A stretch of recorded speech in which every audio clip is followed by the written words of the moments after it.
to license it.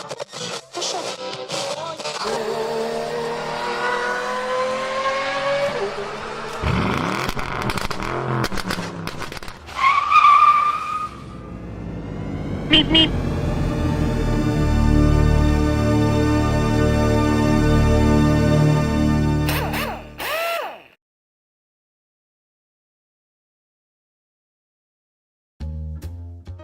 Hi everybody, and a warm welcome back to Maple Leaf Matchbox Makeovers. I'm Andrew, and on the bench today is a 1:62 scale Matchbox Ferrari 250 GTL Berlinetta, number 75 in the series. Love me a Ferrari. All of the parts in this are in pretty good spec, and so I'm going to do my best to make it restored with original parts and give this coupe a new second life. Before I fully start this project, I need to finish another one. In my last makeover video, I did a Mini Cooper Cabrio that was missing the Cabrio top. So I filled in the holes, painted it over, and thought it looked pretty good the way I posted it in the video. A few of you commented that yeah, it looks pretty good, but a folded down roof or a tonneau cover would have made it complete. Now, I'm new at the hobby and I'm learning as I go, and part of that is not just learning skills, but patience. So as a matter of integrity, which is important to me, here's a finished car. It took me another hour or so to do this, but I feel better now, and it's a lesson learned for me. And here's another important part of the story. Social media has become so prevalent in our lives that how we deal with each other online is important. I always invite you to leave your respectful comments, and I reply to them. Those that commented on the missing Cabrio top did so nicely that I couldn't help but respond by finishing it. Thank you. My channel is new and not a whole lot of people are watching my efforts yet, but to those who are, lesson learned. Here's to you for watching and helping me become a little better. Cheers. And now back to our regularly scheduled program. The Matchbox has metal base, which I always prefer over a plastic. I just think that's a little higher quality, don't you? And as per normal, we drill out the rivets that are holding it together, and I guess true originality would mean rivets go back in, and I don't do that. I put in M2 screws when I'm all done. And I'm going to try my best to match this metallic green fleck that I think matches the car very well. This is the original paint job, and I don't have exactly the same, but I'm going to do my best to match it. So again, bear with me while I work with what I've got, and I think the finished product will come out nicer than what I started with. So, if you can comment below and tell me why Matchbox put a trailer hitch on a Ferrari Berlinetta, I would be happy to learn the secret behind that. Do I clip it off? No, I just talked about staying original. I'll leave this on and maybe this guy will pull a caravan one day. The one-piece windshield assembly is held in by another rivet, and it's very shallow, but it takes a little bit of drilling to get that out, as well as some very careful persuasion with my tiny flathead screwdriver. Oh, popped out in one piece. Muy bueno. If you're watching this video today, we share a common interest in die-cast cars or Ferrari Berlinetta, so thank you for coming to Maple Leaf Matchbox Makeovers for this short makeover video. I hope you're enjoying it. And if you do, why don't you give it a thumbs up? And while you're at it, I'd be real happy if you'd become a new subscriber to my new channel. It's only about 2 months old, and my numbers are growing really slowly but surely, and that'd be great. There's a little button in the bottom right hand corner. Press subscribe and it's all taken care of, and hit the notification bell so you'll know when the next videos are updated. and posted, and you can come back for another visit. And as I said earlier, I'm real pleased if you leave respectful comments below with what you see I'm doing right. And if you catch a mistake or have a comment of what I could do better, then post that. I do read them and I appreciate them.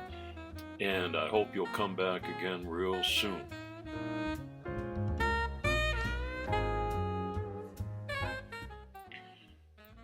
Just one piece goes into the paint stripping gel on this makeover, and that's the main body. And although that was the original paint color, it was pretty rough and play worn, especially on the edges. Looks like that one hit the hedge a few times. But that's part of dressing it up and making it look a little bit better. Cover that up to keep the fumes down.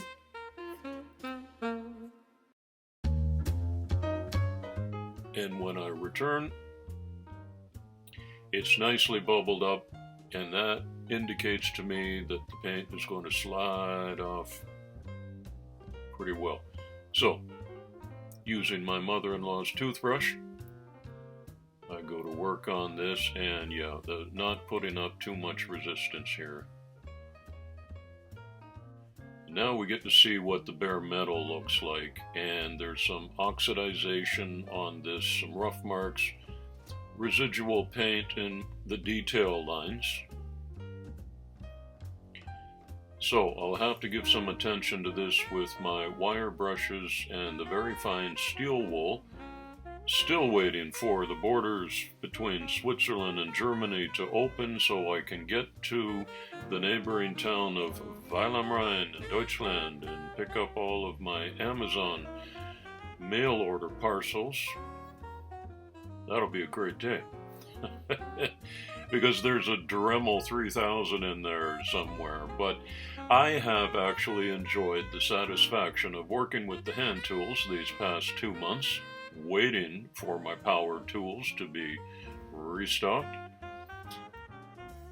And eventually you get about the same result as using the Dremel rotary tool with a wire brush on it.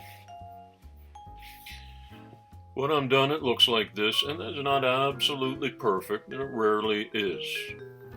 But for a 50-plus-year-old model that has maybe been buried in a sand pile or certainly left in a box for the longest time, that gives us a good base to work with. Matchbox produced the Berlinetta die-cast from 1965 to 1970, so once again we're working with a 50-year-old plus model, and a couple of imperfections or flaws when you get down to the bare metal are certainly to be expected. And we're ready to go into my homemade DIY spray booth. There's Angela Merkel in the news today. I have nothing against Angela Merkel. I just gave her a test blast with the spray can there. Sorry, Chancellor. That kind of a light gray primer that goes on there in 2 coats, and I'll let that flash off in a few minutes. And I have chosen out of my inventory what's called metallic green. Oh, Mrs. Merkel gets another blast. And it's not exactly the metallic green that Matchbox chose in 1968. It's a little more bluish green, but I really like this. And in the spirit of making do with what you've got during these lockdown days, I think we can be happy with the finished product when that's all done. So I put on a light tack coat, and then I come back at it 15 minutes later and give it another coat, probably 2 or 3 times. Lightly, never too heavy. I don't want drips or runs on there.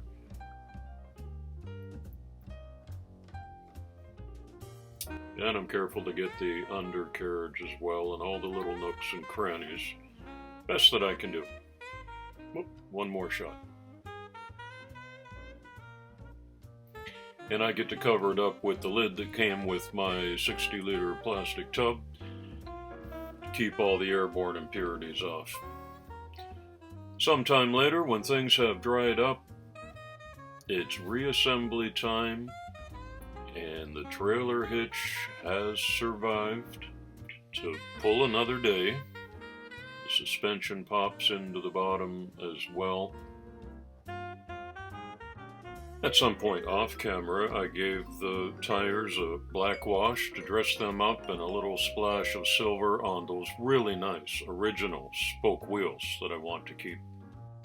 And I always look for the little snap. That means it's all clicked back into place.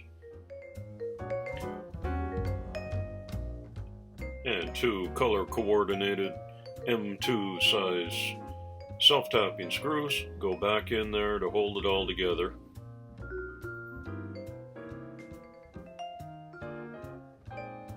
Not originality with the rivets, but close enough for today, and that one is restored. I added a couple of finishing touches off camera. Gotta have a prancing horse on the hood of a Ferrari. I like those spoke wheels. Trailer hitch and a 250 GTL customized license plate.